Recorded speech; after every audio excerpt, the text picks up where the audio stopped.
ये है serial killer Chandrakant Jha. 2006 और 2007 में तिहाड़ जेल के आसपास एक के बाद एक सरकटी लाशों के मिलने से खौफ फैल गया था। कातिल लगातार पुलिस वालों को फोन पर धमकी भी दे रहा था। यही चूक चंद्रकांत को महंगी पड़ी और चंद्रकांत पकड़ा गया।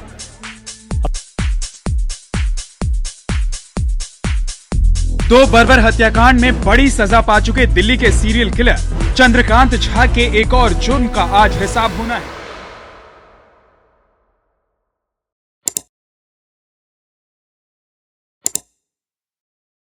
दो 2003 के नवंबर महीने में दिल्ली के तिहाड़ जेल के बाहर एक प्लास्टिक में लिपटी लाश मिली थी। पुलिस के लिए यह कोई आम मामला नहीं था, क्योंकि लाश के साथ एक चिट्ठी भी थी। एक चिट्ठी जो दिल्ली पुलिस के लिए खुली चुनौती थी। इस पत्र में लिखा था कि यह तो बस शुरुआत है, अगर पुलिस में हिम्मत है तो मुझे पकड़ कर दिखाए। लेकिन पुलिस इस कातिल की असली पहचान तक नहीं पहुंच पाई और मामला ठंडा पड़ गया। फिर आया अक्टूबर 2006। पुलिस को एक और फोन कॉल आया जिसमें बताया गया कि तिहाड़ जेल के गेट नंबर 3 के बाहर एक और लाश रखी गई है। पुलिस तुरंत वहां पहुंची और पाया कि मामला बिल्कुल पहले जैसा था। लाश को बड़ी बेरहमी से काटा गया था और इस बार भी हत्यारे ने पुलिस के लिए एक चिट्ठी छोड़ी थी। लेकिन पुलिस के लिए सबसे डरावनी बात यह थी कि हत्यारा पुलिस को खुलेआम चुनौती दे रहा था।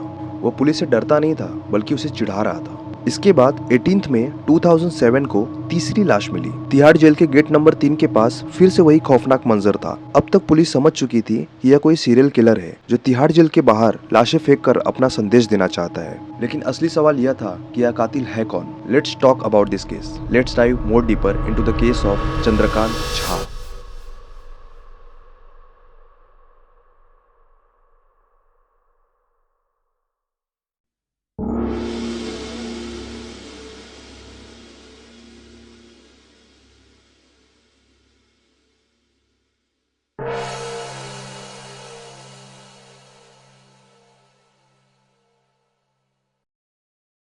चंद्रकांत झा बिहार के गोसाई गांव की एक मिडिल क्लास फैमिली में जन्मा। देखने में आम लड़कों जैसा ही था। उसके पिता राधे झा इरिगेशन डिपार्टमेंट में नौकरी करते थे और माँ चंपा देवी स्कूल टीचर थी। सुनने में काफी अजीब लगेगा, लेकिन जिस आदमी ने सीरियल किलर का रूप लिया, उसके अपने ही दो भाई कानून की रखवाली करते थे, एक सीआरपीएफ में और दूसरा बिहार स्टेट पुलिस में। चंद्रकांत की माँ अपनी नौकरी में इतना व्यस्त रहती कि घर पर वक्त ही नहीं दे पाती थी। सख्त और गुस्सैल मिजाज की वजह से उन्होंने चंद्रकांत को वो प्यार दिया ही नहीं जिसकी उसे जरूरत थी। शायद इसी वजह से वो बचपन से ही अलग थलग महसूस करता। पढ़ाई में उसका कभी मन नहीं लगता और 8वीं के बाद उसने स्कूल छोड़ दी। इसके बाद वो बिहार से निकल के दिल्ली के आजादपुर मंडी में सब्जी बेचने आ गया।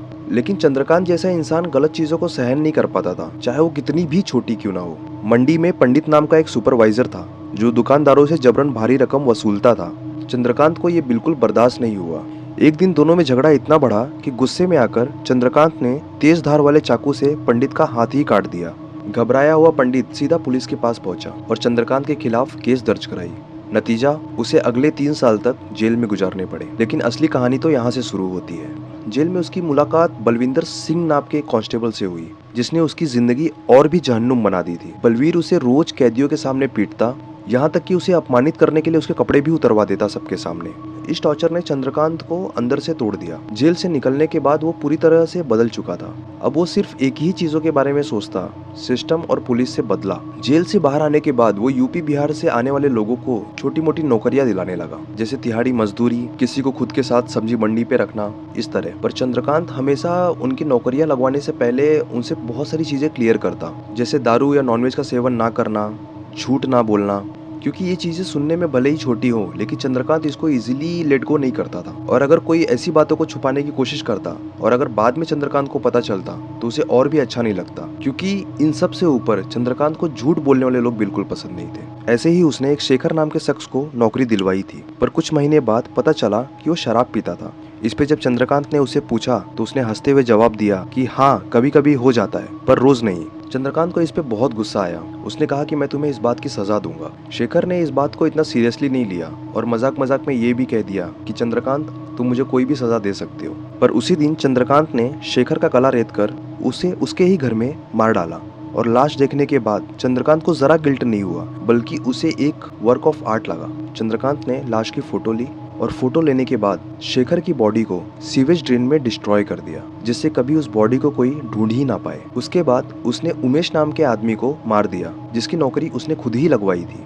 चंद्रकांत उमेश के ज्यादा झूठ बोलने के तरीकों को लेकर के परेशान था, इसलिए उसने उसे मारने के बाद उसके बॉडी के टुकड़े किए और यही वो लाश थी जो तिहाड़ जेल के गेट नंबर 3 पे एक लेटर के साथ छोड़ी गई थी। ऐसे ही एक शख्स जिसका नाम गुड्डू था, चंद्रकांत ने उसकी नौकरी अपने ही सब्जी मंडी पे लगवाई थी। पर चंद्रकांत को बाद में पता चला कि गुड्डू अलग अलग तरीके के नशे करता है, जिसकी वजह से उसने उसकी हत्या की और दिल्ली मंगोलपुरी इलाके के सुलभ शौचालय के बाहर फेंक दी थी।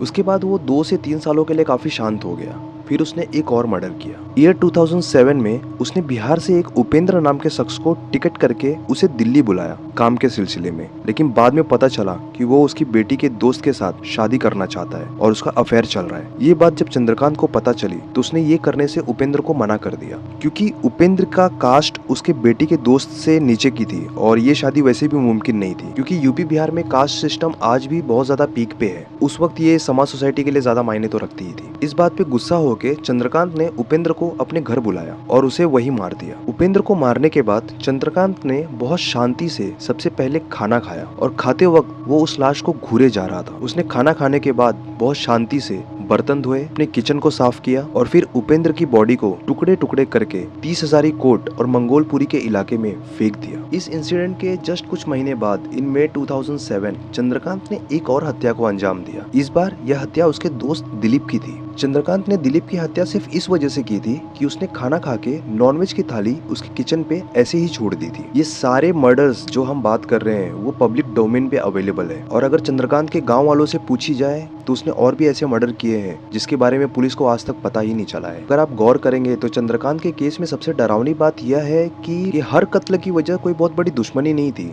वो बहुत छोटी मोटी बातें थी जो एक नॉर्मल इंसान लेट गो करके आगे बढ़ जाता है। पर चंद्रकांत उसको टॉलरेट नहीं कर पाता था और खून को अंजाम देता था। उसका एक कमरा जो बाहर से काफी मामूली दिखता था वो अंदर से मौत की फैक्ट्री बन चुका था।